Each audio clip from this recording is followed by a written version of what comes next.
First of all, you guys, I'm so glad you're here. Um, and I want to give you a little background, real briefly, on how this whole iConixxx thing has evolved.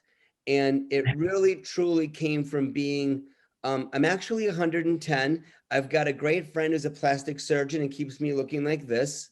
So because I've been around as long as I have been and know all of you, and as I said before, Eric Fisher, who we talk all the time, very inspiring. Um, and I also, Kelly was telling Frank, I have a school that I've had for 15 years. So my true love right now, outside of my salon and my spa and all the travel that I do, it's the student. So I unfortunately was stricken with cancer, and it kind of took me out of the circuit for a while. And Eric Fisher called me and said, Jesus God, what the hell are you doing? You can't leave us yet. So I'm like, thanks, buddy. Thanks, but just some flowers. So then, believe it or not, it was exactly a year and 2 months ago. My wife and I were in Jamaica, her niece's wedding. And for 2 weeks, without knowing, I had this headache. And it just so happened that my headache was a brain bleed. And by the time I got to Jamaica, it was a mini stroke and my whole left side went numb. So I was in Jamaica, and in a makeshift operating room in the jungle, I had emergency brain surgery, which kept me in Jamaica for probably about 2 weeks. I had died twice and came back. That'll be in my book. You guys probably want to read. So once I got home, Eric Fisher called again and said, all right, what the fuck? You know what? I don't know why you keep doing this, but you've got to be documented. I've got to be documented. Do you know that we're the last of our kind? Like, our students right now have no one.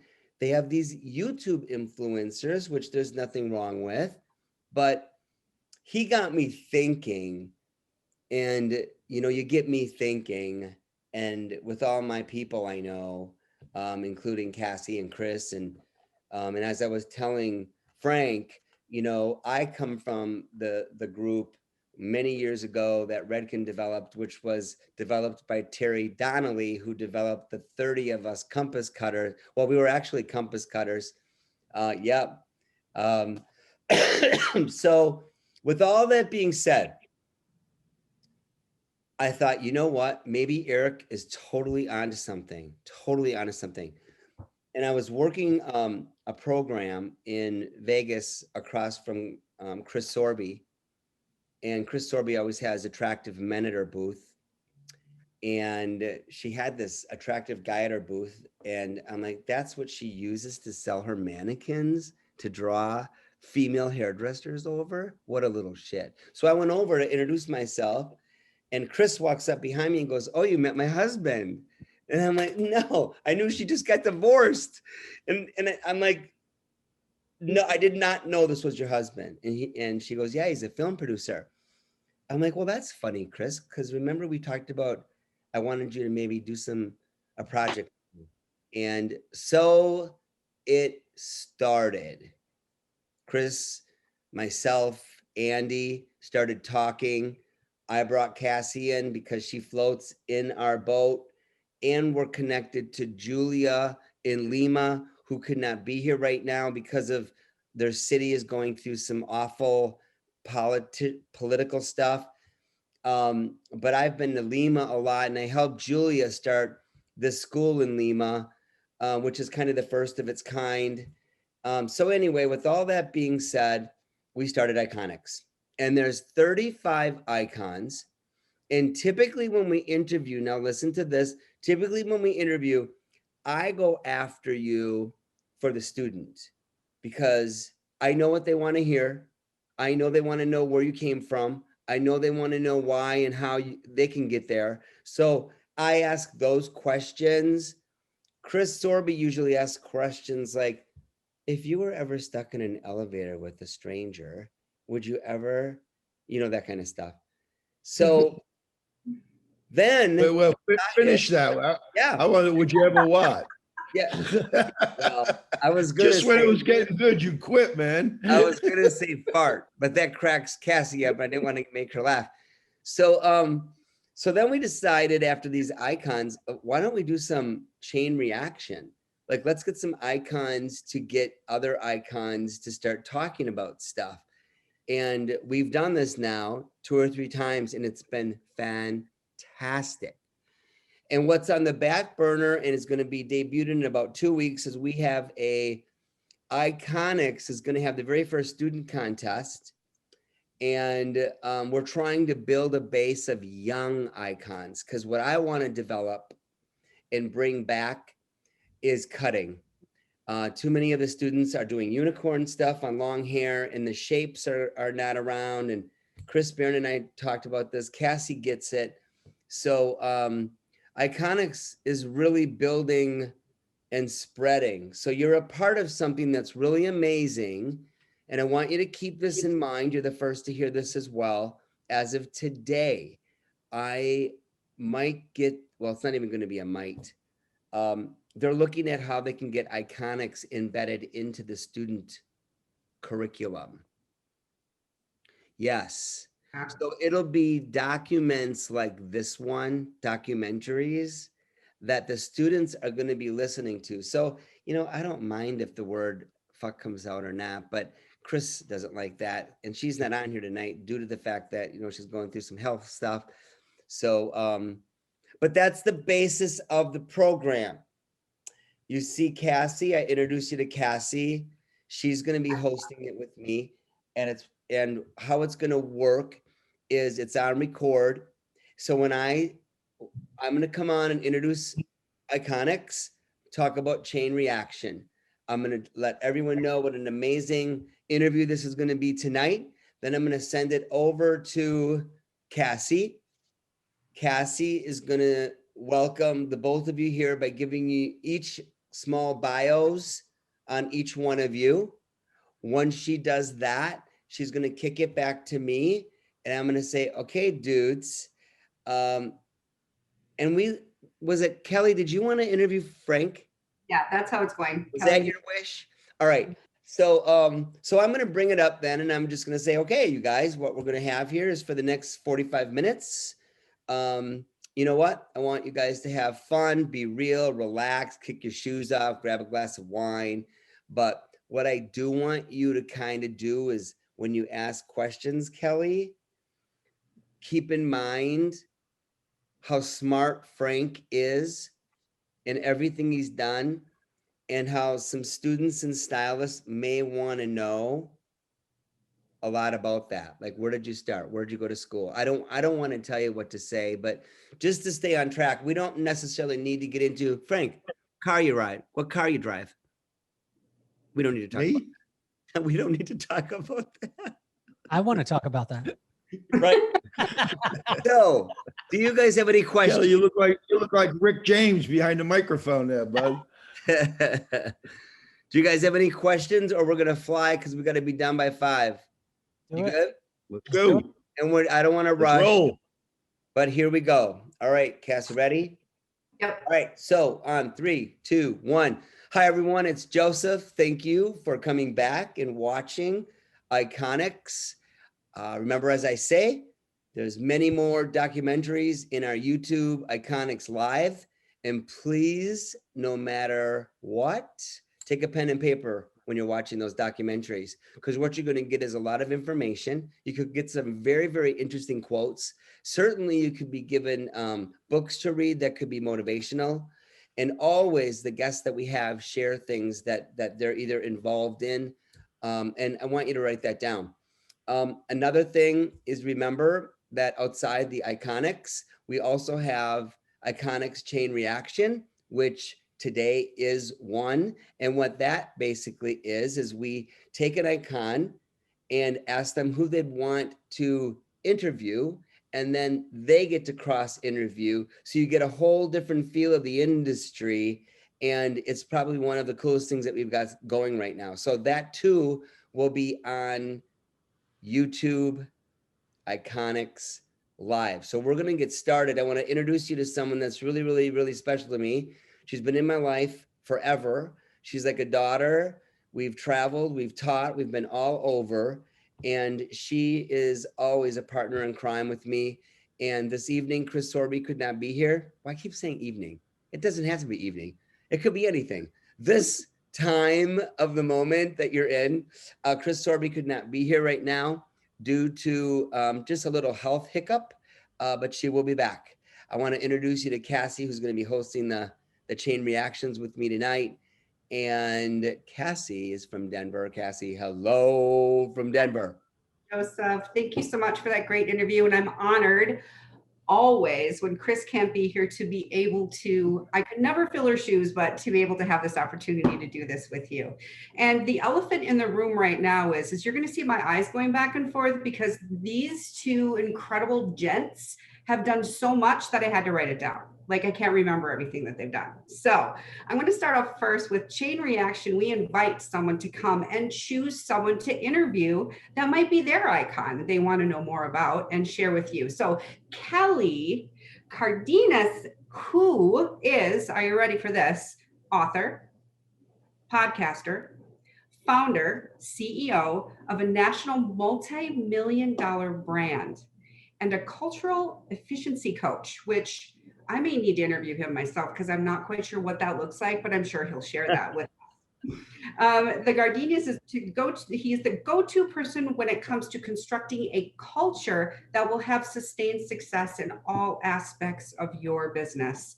He believes that building an iconic brand, business, and empire is a simple process once we start to focus on what really matters, and that's the people. So Kelly, thank you so much for being here with us today to interview this next genius, who is Frank Gambuzza. My goodness. Okay. Shoe shine boy in a New Jersey barbershop. That's how he started. He and his wife, Belinda, started Salon Versage in 1986. He now has 170 employees and serves more than 600 clients per day. He is a partner and board member of the Summit Salon Business Center and a highly sought after speaker. And he's co-founder of Strictly Business Seminars, which is one of the top seminars that I've ever experienced. So thank you again, Frank, for being here, for Kelly, and for us on Chain Reaction. Yeah, thanks for coming, guys. This is going to be great. So let's just get started. Obviously that introduction was amazing. And hopefully we can milk out of the two of them what all that was all about, right? But Kelly, guess what? Your wish is granted.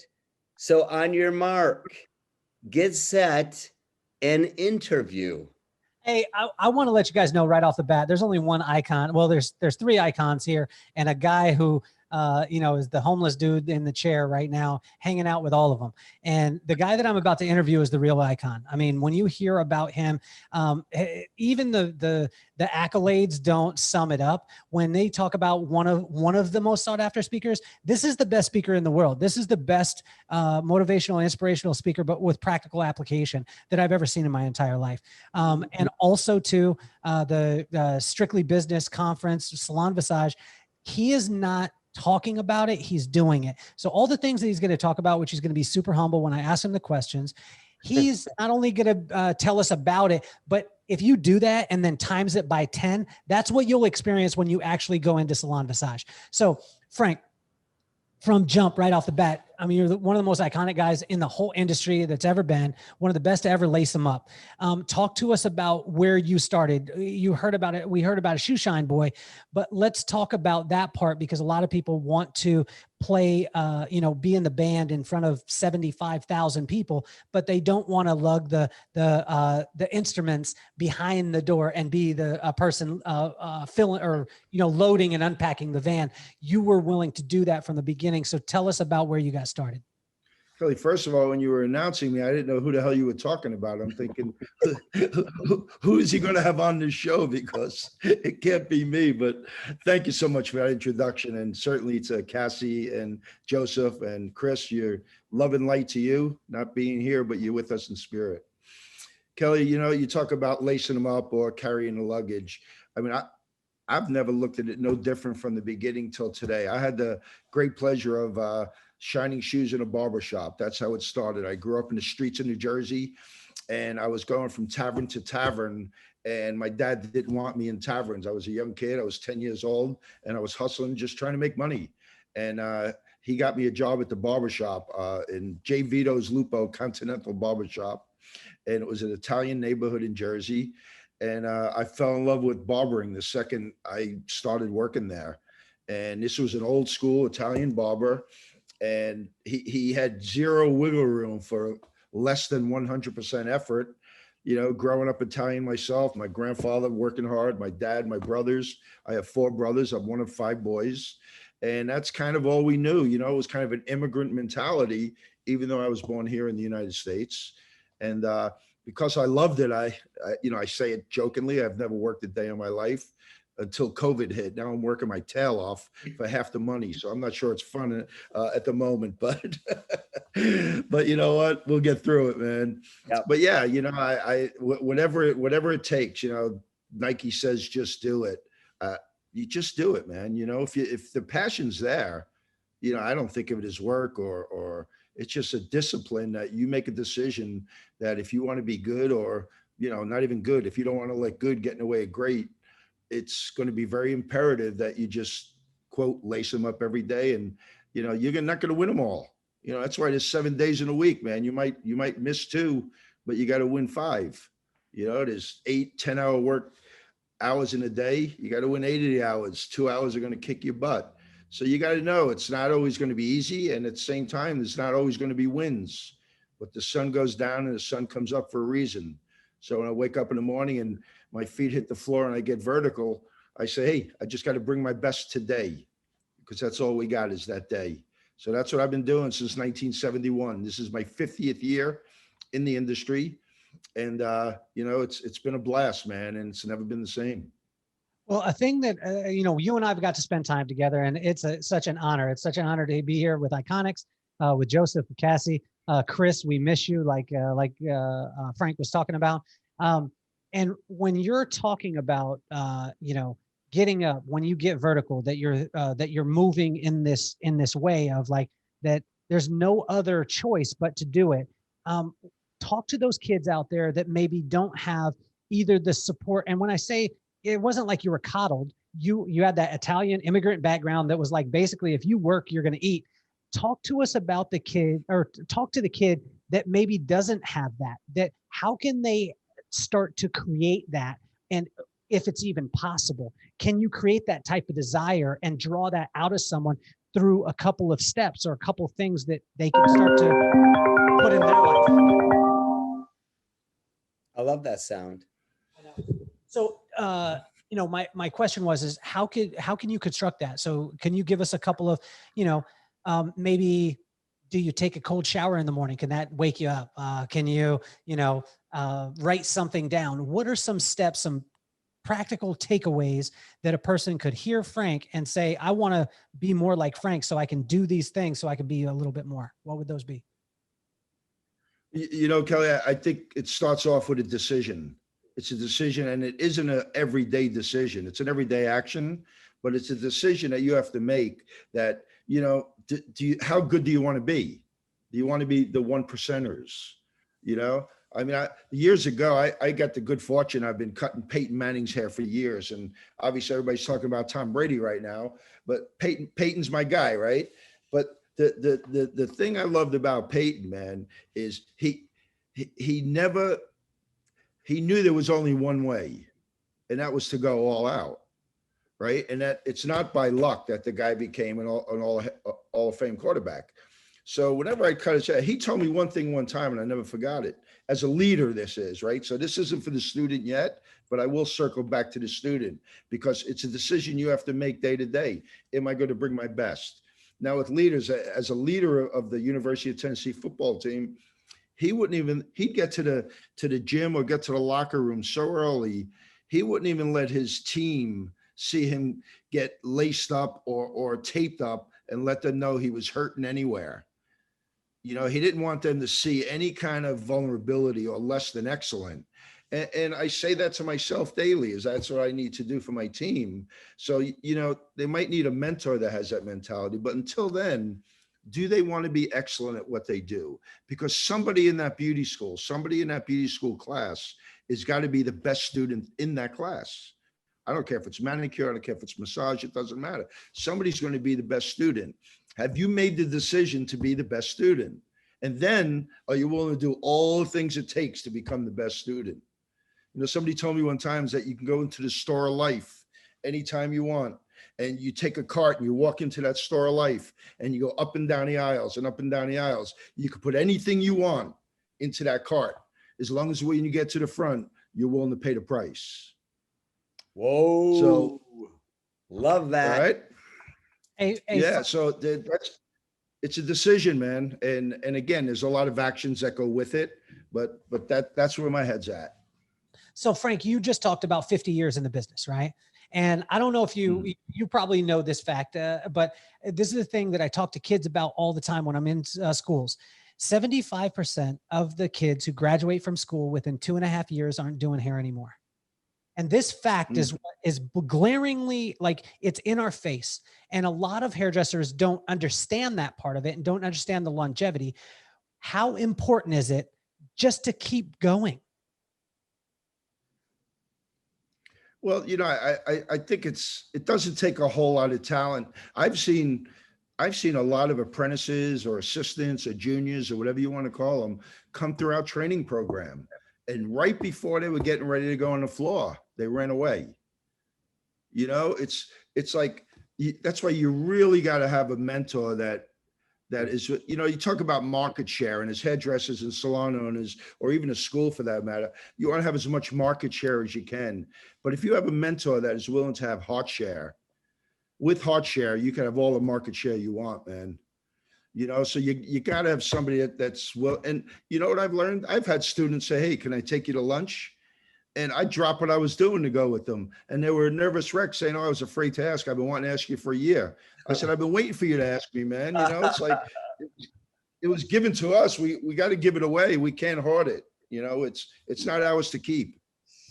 Yes. So talk to us about this, Frank, too, because I mean, number one, I love it. You have an old school work mentality. Like, you wake up and you're going to work. And the more and more that you do it, you don't believe being around you. You don't believe in big breaks. You believe in a lot of little ones. And the little things that you do over a period of time, then everyone now looks at Frank and is like, "Oh, wow, Frank is this, you know, he blew up." Frank didn't blow up. Frank took steps, every step, and didn't skip them. Talk to us about how you were able to market yourself without the social media, without the digital influence, and without being able to tweet out to 10,000 followers that, "Hey, I've got a haircut available." How were you able to do that? And would that mentality and that work ethic still work in today's market? That's a good one, Kelly. You know, Kelly, I don't think I ever did it. I think my mentor did it for me, because he wouldn't settle for anything less than excellent. And I wasn't thinking I was creating a brand, or I wasn't thinking I was blowing up. When I first started, I just wanted to please my mentor, because I knew how much effort they were putting into me. And his name is Giuseppe Vito Lupo, a nice Irish kid from New Jersey, right? Yeah. So Joe Lupo is his name. And Joe I'd bring him a mannequin head to look at, to check it. And before he even would look at the hair, he'd say, "Is that the very, very best you can do?" And I would pause and I'd look at it and I'd walk away and I go back and I'd work on it for 5 more minutes and make it just a little bit better, right? And I'm thinking, why the hell did I bring it to him if I had 5 more minutes worth of work to do? So I think it was somebody guiding me in the right way, more than me knowing I was being guided in the right way. So mentorship is huge. And at the end of the day, you know, I never cut hair for money. I never opened the business for money. To me, money is nothing but a reward for excellence.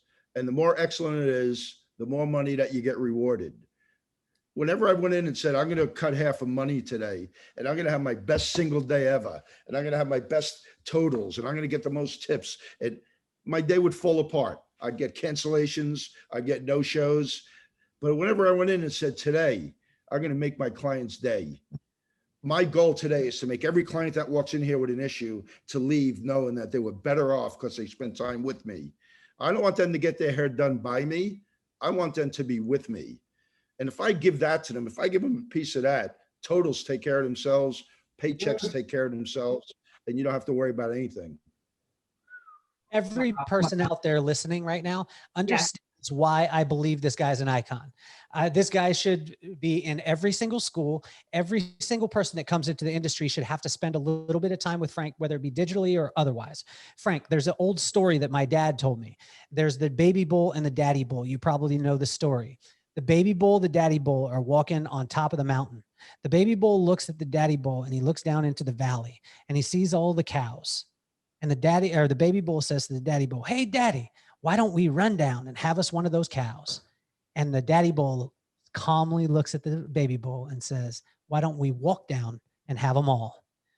Talk to us about slowing down and being okay with sucking for a little bit of time when you're starting off, because this is a marathon. It is not a short sprint. It is not a microwave meal. This is a preheat the oven and go. That's what the professional beauty industry. So talk to us about how important being patient and looking at it as a 50-year career, as opposed to I need to blow up within the next year and a half. Well, I think velocity has done that to us with social. I mean, it started off with microwave ovens, right? We'd want to get our food heated in no time. Then it starts off with like Google, then it moves forward. We get an answer in no time. But we can't do hair in no time. I mean, everything else is great that way. But the biggest challenge we're having in the industry right now is for people to realize to truly learn a craft. It's not going to happen overnight. If you want to be, and I wouldn't call myself an icon. I'm still trying to get it figured out. But if you want to be the best at what you're doing, it's not going to happen in 1 year or 2 years. All you have to do is focus on these two words: incremental improvement. It could be very, very small, tiny, but as long as we're incrementally improving, we're eventually going to get there. But we can't, if we're trying, you can't go around it, man. You got to go through it, and you got to have mentors that are willing to have courageous conversations with you. Courageous conversations are hard to have, but they're the most meaningful. And what I mean by that is, in the Bible is a book, Ecclesiastes, and Ecclesiastes talks about telling your neighbor the truth with love. There's times I got to look my young 21-year-old hairdresser in the eye and they want me to come look at a haircut and the neckline is way off.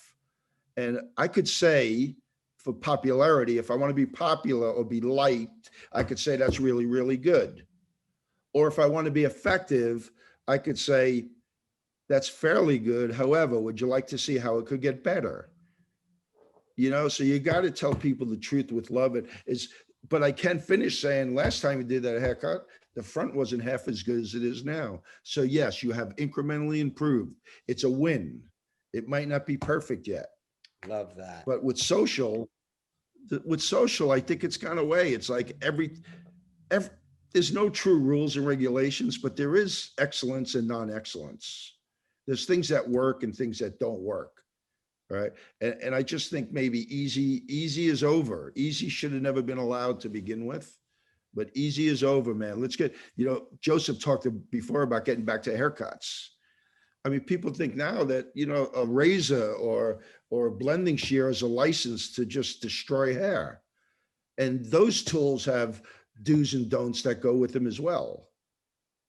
So we got to be really cautious that we don't bastardize our forefathers, the Vidal Sassoons, the Trevor Sorbys, the Anthony Mascolos. These guys have done it in a way that make me proud to be a hairdresser. And I think it's our job to make people truly understand that this is truly a profession and, it's not a trade. So I say together, let's make it the profession it was intended to be instead of the trade that it once was. How important is that mastery? Like, how important is that mastery in what it is that you're doing? Because I think a lot of times a person will look at you and think, okay, well, that's easy for him to say because he's got Salon Visage, which is one of the most successful salons in our industry. When you look at Frank's Barbershop, it's on top of the world. But talk to us about, because there's so many kids that come out of school and say, okay, I'm going to own my own salon, Mm, but they're not focused on Yeah. wanting to make a difference. They're just saying, I don't want to work for anyone. Therefore, I'm going to open my own business. Frank, talk to that person. I think that's somebody that wants to be a rock star, but they're not willing to buy a guitar. You know, it's like it's not. And you know what? I feel like it's some of the schools. I wouldn't say fault, but I'm not sure they're shooting straight with them when they're in beauty school. Enough to the point to lay it out. You know, the school's job is to make sure they pass the state board and get their license. But a lot of them are talking about, you know, what the annual salary should be. And they know somebody that's making 75,000 a year. And they throw all this out there that when they come into our salon, they have those expectations and they're not realistic. You know, I think we got to get a little bit more honest with the fact that if you want to eventually, you know, you're saying I own a salon, I own a barbershop. I didn't mean to do any of that. I just wanted to get both sides even. I mean, I was just doing my best to do a really good haircut, and the rest kind of takes care of itself. So again, it goes back to excellence. But to a beauty school student or a barber school student, you know, I think what you have to do is make the commit. It's a commitment. It's a commitment to discipline. It's a commitment to being a servant. Do you have the heart of a servant? If you don't want to serve people and you're not looking to make people's days better, there's no way you'd be successful. This is the wrong business then. I mean, it's hard as heck. You're on your feet 12 hours a day, sometimes 13 hours a day. You get, quote, underpaid for the first 2 or 3 years, right? It's the wrong business to get into if you're lacking passion. right. So the passion should carry you through that front end to say, I want to be excellent, man. I mean, look at actors and actresses or models. You know, they'll get 99 no's before they get a yes for a job. And which models or which actors and actresses make it?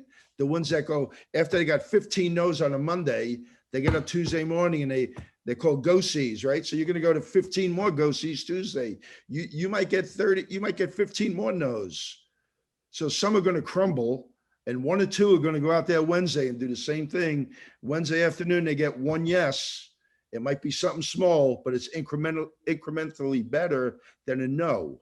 And then you get something small. It might be a little commercial that you had an extra in. Then all of a sudden you get a bigger commercial. Then you get an extra in a movie. And then all of a sudden you're a supporting actor. And then all of a sudden you're a main. You got to go up the ladder that way. So it's not for the faint of heart. Being a hairdresser that is going to eventually become successful is not a fast path.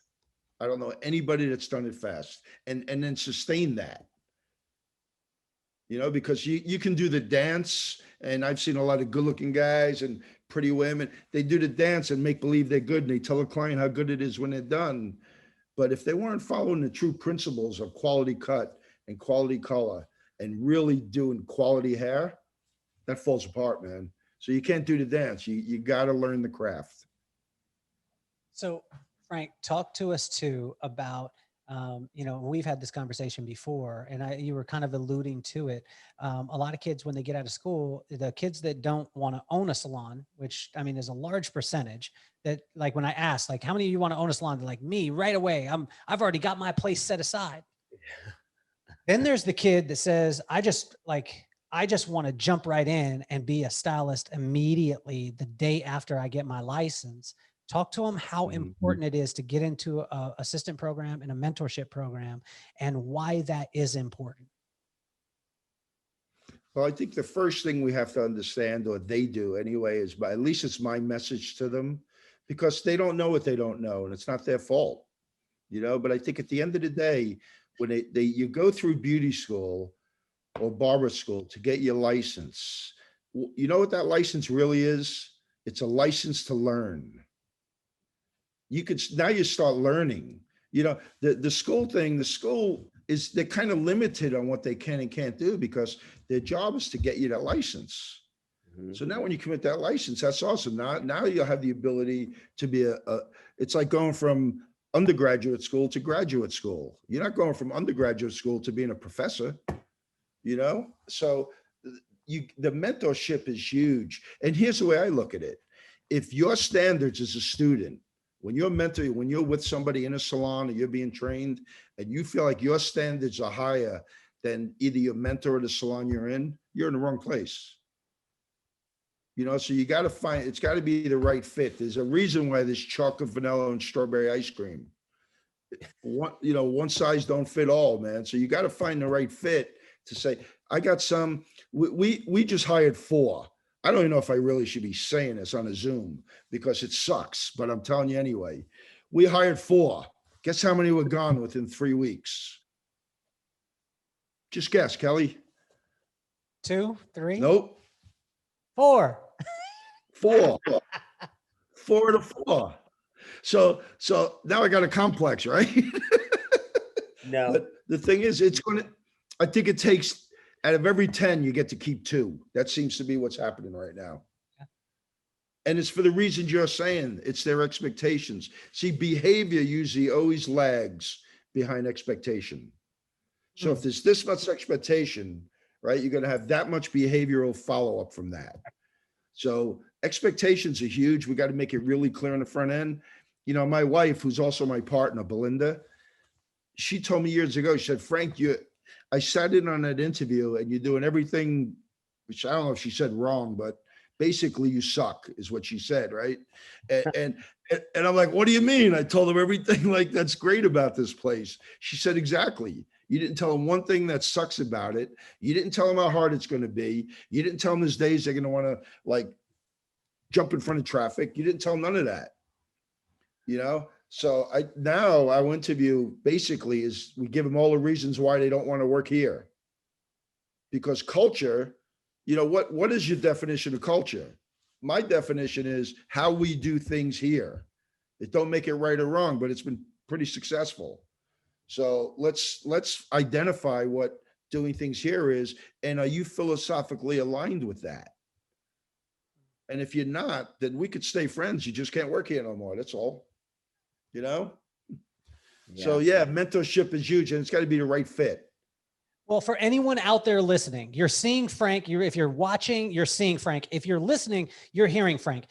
Guys, I don't care if you live in Knoxville or you don't. When you get out of school, you should want to work with Salon Visage. This is the place to be. I would move, like if I was coming out of school right now, I would move to Knoxville. I don't care where I lived, and I would be around Frank because Frank is the real deal. And what he's talking about, like I get to see it when he's not talking about it. I got to be in the salon when he's not talking about it. When I got to observe it without him knowing. Tell me about the story too, because I think that this one I always get my wife on. Whenever I throw her on video, she's like, "Hey, I don't have makeup and I don't have hair, so don't put me on video." And for me, I always video myself all the time. Like, you know, I got, you know, morning face, one eye is up here, and breath is stanky, whatever it is. What I joked with my wife, Frank, It's all the above, Kelly. Yeah, don't joke, don't do that to your wife. But I told my wife that if you stay ready, you don't have to get there. And I want you to talk about the experience that you had, how you broke into public speaking. Now, you didn't tell me the name before. Maybe tonight you'll tell her the name, but you tell us about that time when that opportunity arose and it wasn't like you had to get ready because you were already there. Well, I didn't know if I was there or not, but I didn't have a choice.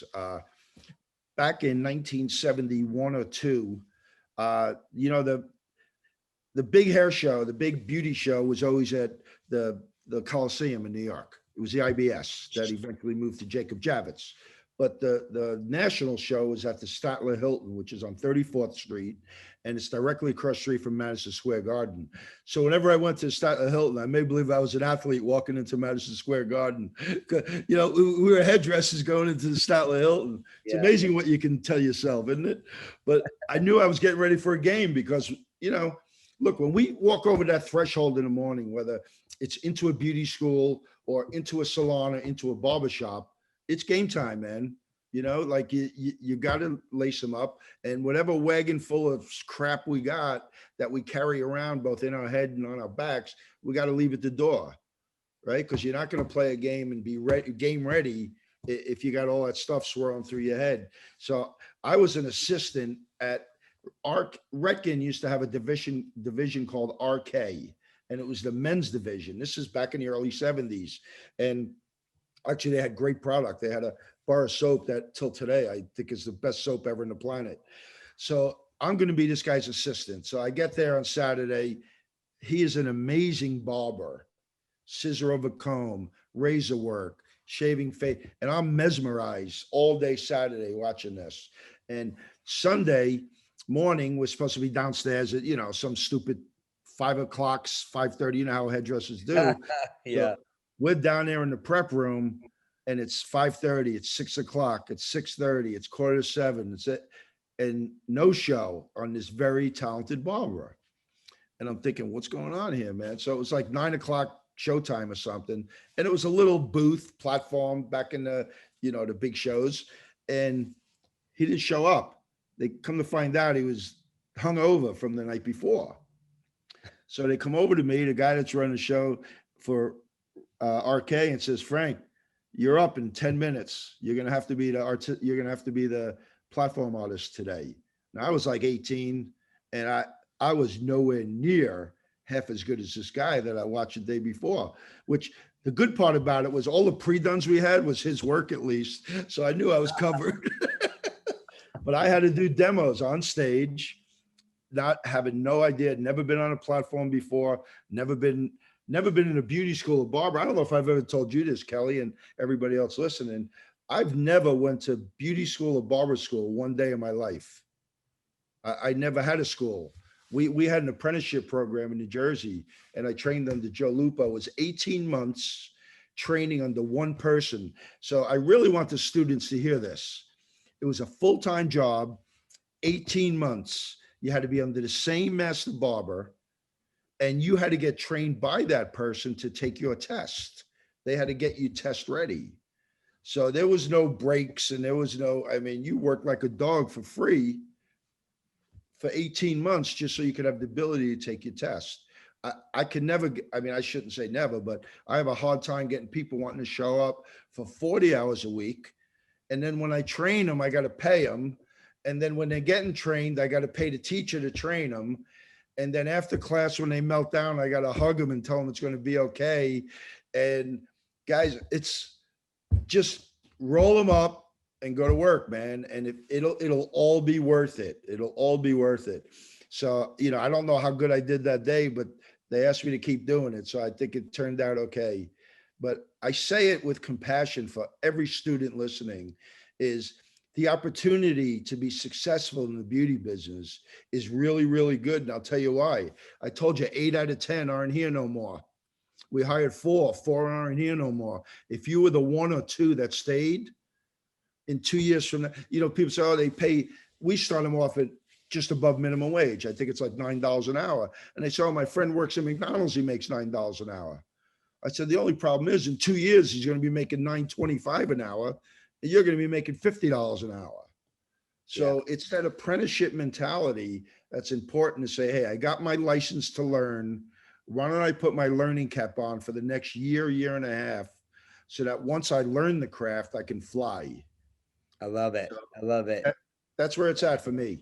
I really, really love it. And you know what? This, like you said before, Frank, we could be talking from now until next week, Thursday. Yeah. We've got 2 more minutes left. And Kelly, I want you to go ahead and ask the last question that you may have for Frank. And then I definitely feel you two need to come back again, or individually would be fantastic as well. So you're going to get a follow-up email, no doubt. But Kelly, go ahead, buddy. You got about 30 seconds to ask the question. And yeah, Frank. Here we go, Frank. Since I've known you, probably one of the most confident guys I've ever met in my entire life, and just confident in being Frank, not pressing forward, anything like that. What do you fear? Oh, good one. Well, before I even think of that, Kel, you're over here saying that you'd come and work here and I've empowered you or whatever. But dude, I got to tell you, man, when I knew it was going to be you interviewing me, I got a little bit nervous, because I think you're one of the guys in this business that truly set a great example for everybody else. And I would come work for you as well, man. So it's an honor that you were the guy interviewing me today. I'm really honored and grateful and thankful for it. But as far as failure is what I fear most, Kelly. Every day I come in, man, and this industry, I've seen it happen a bunch of times, and COVID really woke our eyes up. We thought we were untouchable, and you know what? Nobody, a robot can't cut hair. Nobody could take this away from us. And all of a sudden, we're locking the door, and I'm locking the door. And I told my manager, I'm locking it. When we had to shut down, I couldn't find the keyhole because tears were dripping down my eyes. Yeah. My face was soaking wet. And after 50 years of doing this, and the tears weren't for me. Our one salon has like 80 staff working in it. And that for the 2 days prior to that, they're saying, Frank, are we going to be okay? Am I going to be able to feed my family? When are we going to be able to come back? They're asking me, when are we going to reopen? And the weight of understanding what responsibility we had. We signed up for that as salon owners. And as a salon owner, we owe every single employee, every single thing we got to make sure that they're successful, because we ask a lot out of them. So my voice is cracking right now because I fear failure. And I just come out every day with my sleeves rolled up saying I'm going to give today everything I got, because there's no guarantees. I love it. I really love it. I think you guys are absolutely fantastic. Cassie, what do you think? Oh my This goodness. was one of the Yeah. better, yeah. I mean, I can't say that. That's not very nice. Yes, you can. Yes, But you I can. will say I it. told you Frank was the man. I told Hey, you. no. Hey, the only way I'm coming back is if I interview Kelly. Ah, well, guess what? Cassie, write that down. Okay? We got a date. That's true. That's true. So with that being said, let's do that next, because I'd like to know a little bit about Kelly too, and how he answers some of your questions. So we'll contact the both of you. I'm going to speak from Chris and myself. Thank you both for taking the time, because we're busy, and to do this right now, and the heart and the love that you just shared. And I know there are students, and certainly the students that are in my academy, I don't make them watch, but I was already talking about this morning. So they get very excited about this. So it meant a lot. Kelly, your questions were professional, sort of as if you've done this before. Frank, you know what? You got a great story. It is what students want to hear. And you know what? To talk about everything you talked about and to bring the emotion into it, A+. So I want to, on behalf of Chris Sorby and Cassie, I want to thank you guys both for being on here. And for those of you that are watching, if you have any questions or anything, remember, you go to iConixxx, and iConixxx will actually, go to iConixxx and, check us out, comment to us, email us, however you want to. This is your platform to, go in and check out the documentary library. So I want to say, I have a little bit of an emergency on my end, but that's a sign. So what I got to do right now is say, I love you guys. It was a pleasure meeting you. Thank you so much. You're coming back. Very humble. Sure. Yep. And on that note, Hi, guys. we'll talk to you guys soon. All right. Okay, we'll be in touch. Sounds good. Thanks, all. Peace. Chris, love you.